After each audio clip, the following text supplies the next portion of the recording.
What's up, everybody? It's the Digital World Podcast. And here we see a level 5 alert, the highest on Japan's disaster warning scale, has been issued for more than 500,000 people in one of their areas. It's one, two, three, four, five areas as Typhoon Nanmadol moves ashore. You can see these scenes as it's horrific. I mean, you're starting to see it everywhere, folks. Every part of the world is getting hit with these disasters, folks. This is something that is happening, and if you're, religious, you understand that this is a spiritual fight, and it's all coming to a head. The great controversy between God and Satan, and folks, these are events of our times, and we have to be paying attention to them. It's financial, it's spiritual, it's everything you can think of is all coming to its climax. Here we see that water's being dragged out. Mexico got hit by an earthquake, a 7.6 on the Richter scale, I believe. Um, and you see all the water is being dragged out.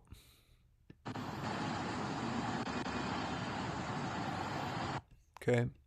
Now you see here um, dates of earthquakes in Mexico: 19th September 85, 19th September of 17, 19th September of this year.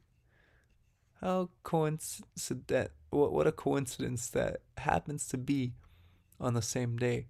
Remember, Tesla, he created an instrument that would vibrate at the frequencies of a specific building, and it could create earthquakes. So the technology is definitely there, but you're starting to see all these events happening around the world.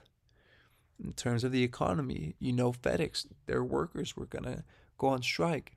Here you see printing trillions of dollars to juice demand for goods and services that can't be produced. It's going to equal stagflation. And here the FedEx boss tells the US to embrace for stagflation because there aren't enough workers to meet juiced up demand. And if the FedEx supply chain or the FedEx Express just completely stops because of workers' strike, that's going to everyone's going to take a humongous hit, let alone if the railroad workers go on strike. Luckily, that hasn't happened. They're able to have a agreement in the meantime, but that doesn't mean it won't happen.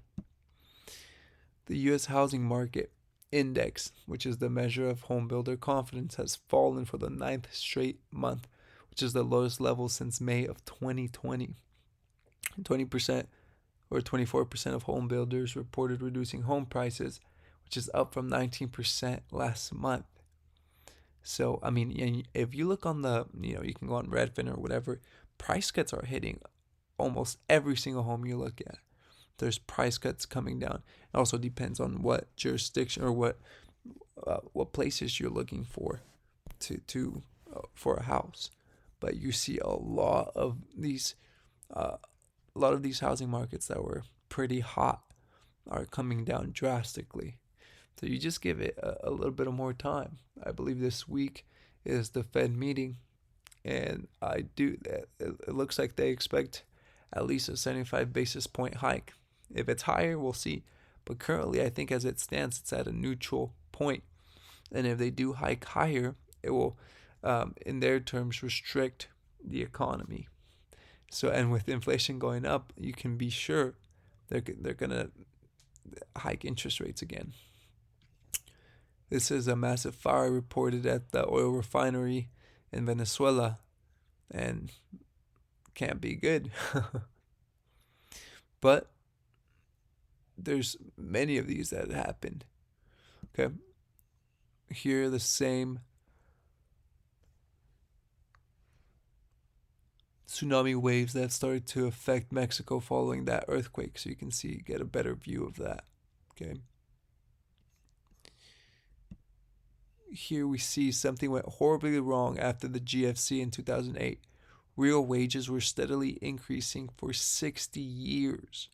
But after the GFC, real wages were stagnant for 12 years and are now declining. The population is getting poorer. Printing our way to prosperity did not work out very well, folks. Well, there you have it. That's what real wages are looking like. the past 60 years. We're getting poorer, not richer. And that'll do it for today. Thank you for watching. Like and subscribe to the channel. This is the Digital World Podcast, and I'll see you in the next episode.